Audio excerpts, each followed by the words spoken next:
Egypt was an amazing civilization. No, it was not created by black Africans. I'm sorry. It wasn't? Who created it? People who are white.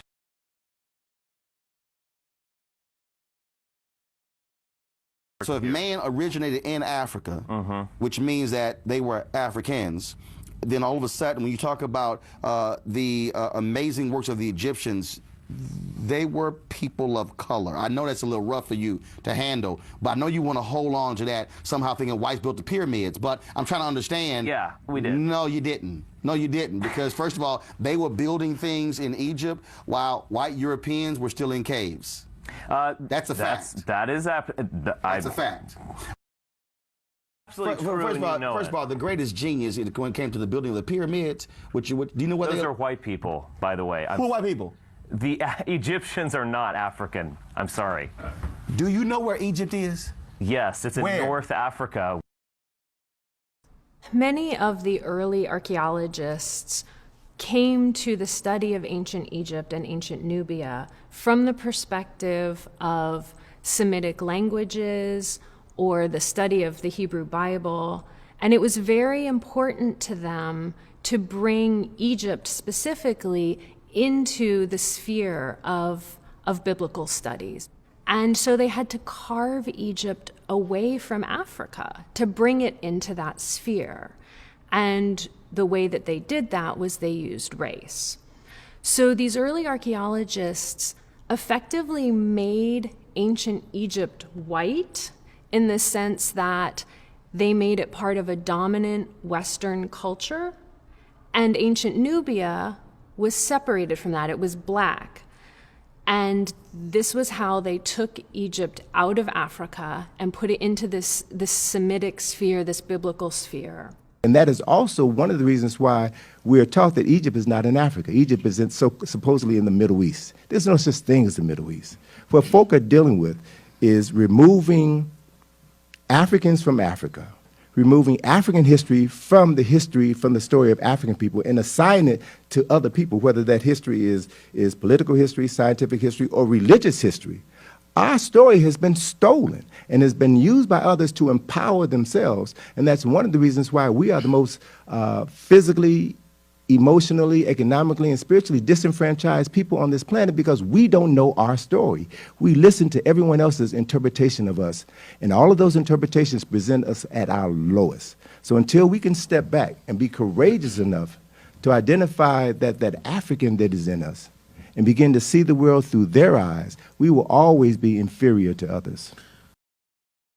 Those old ideas about black inferiority were completely wrong, without foundation.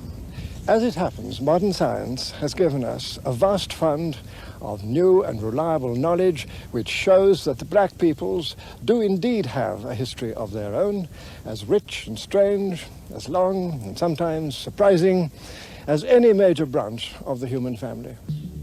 5,000 years ago, this homeland had already become the scene of a civilization in many ways unmatched anywhere else in the ancient world. This is where we have to begin, in the Egypt of the pharaohs, in the African land that was the gift of the god of the Nile. Now, you are right here at the pyramids. The outer casing of these pyramids are 5 tons each, and the inner casing are 50 tons each. This pyramid of Khufu is built in the 4th dynastic period. There were no people at this particular time called Jews who built the pyramids, and definitely not Makan Begin. Makan Begin is an Ashkenazi Jew from Poland, and he stood here right where you are now and said his people built the pyramids. But he's able to tell the world that because of the power that they have inflicted upon other people to force that story on other people. So we come back here to tell the truth. But the discovery of the tombs of the pyramid builders reconstruct history and tell us that the builders of the pyramids were Egyptians and the builder of the pyramids were not slaves. The Western concept that these were built by slaves that were badly treated has to be abandoned. And no, it was not built by Jews when they were enslaved in Egypt. Jews were never enslaved in Egypt. Jewish scholars are beginning to acknowledge that historical reality. So if the Jews were enslaved in Egypt and the pyramid was built 2400 BC before Abraham was born, then how can the Jews create something before they came into existence? When you study our story, our history, you realize that other people's story just does not hold up. And that in and of itself is a mind-freeing experience. So we come back here for an eyewitness account, and let's go up closer so we can feel the stones and touch it, because you're actually feeling the stones, the master builders of your ancestors who built this. And I'm saying somebody knows something about us that we don't know about ourselves and definitely don't want us to know.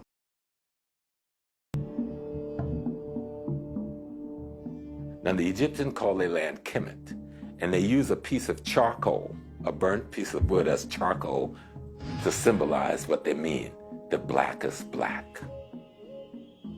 And all of their carvings of themselves, they paint their skins dark brown or black. They have white paint, red paint, yellow paint, but they paint themselves blacks. How anyone in the world, with so much information available for the public to see, can even be under any illusions that the Egyptian was even light-skinned?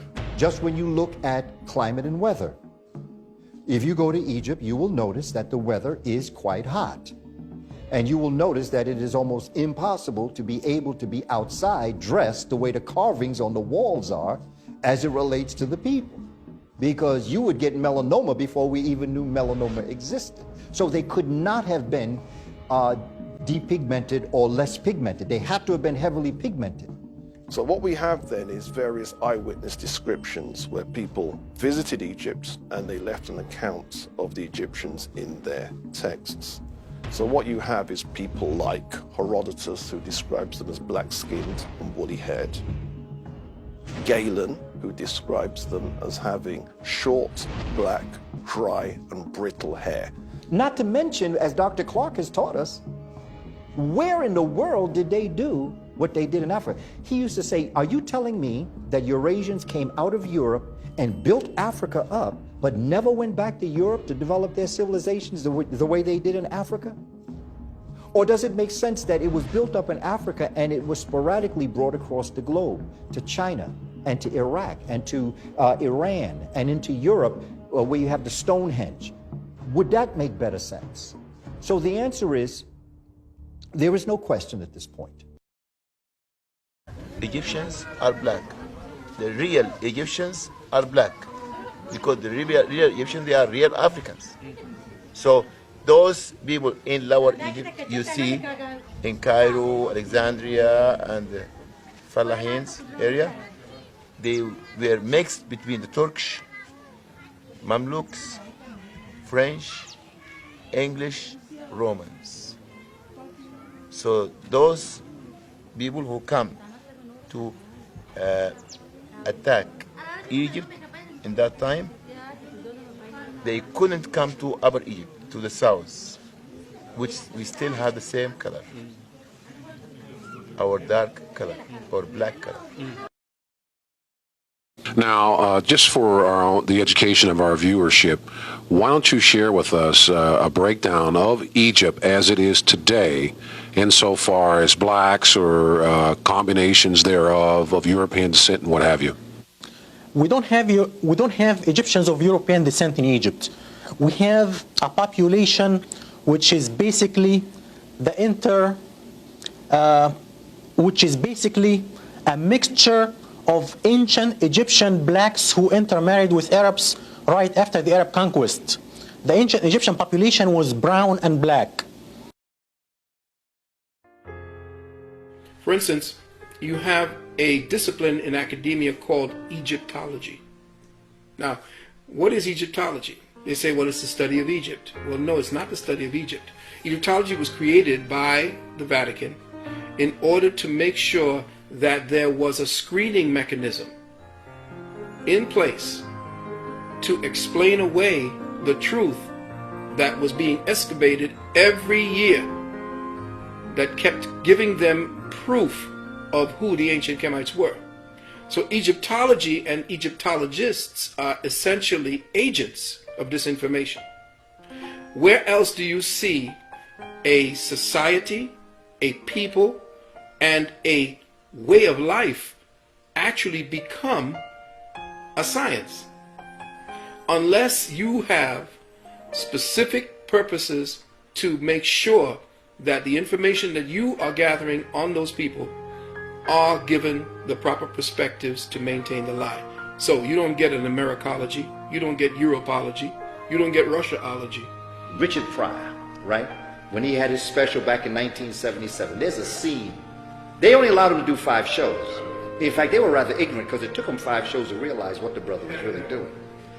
Richard Pryor, there's a scene where he goes in to the pyramids, and he is carrying the bags of the archaeologists and the anthropologists who are of European descent. And they're talking amongst themselves about what this find is and its importance, the greatness of it. And Richard Pryor is in this temple looking all around, and he begins to say, but all these people are black. He said, look at that guy over there, that guy look like my uncle. And he's just, you know, I mean, it's humorous, but what Richard Pryor is actually talking about is that, you know, these are black people in these pyramids, and these are the people that built these pyramids. He's saying, wait a minute, these people... And then all of a sudden, the camera begins to show the anthropologists of European descent, and they start to nudge each other because they realize, hey, you know, the guy carrying the bags is looking around and he's learning some things in here. So very quietly, you see them backing out of the pyramid, right? And Richard Pryor is still there talking about how great the pyramid is, and then all of a sudden, they show you the door close, and all of a sudden the scene goes black. Which means that was the blackout on the information for black folk to understand their history. This is what Richard Pryor was dropping on us in 1977. This is what actually has happened. Richard was telling us, this is what has happened to us. Because as you become conscious, and brother becomes conscious, and as a community we become conscious, the Europeans who know this are beginning to realize. So they're trying to shut the door on us. After visiting Egypt, white scholar Count Constantine Duvalny wrote, "Just think, the race of black men today, our slave and object of our scorn, is the very race to which we owe our arts, sciences, and even the use of speech."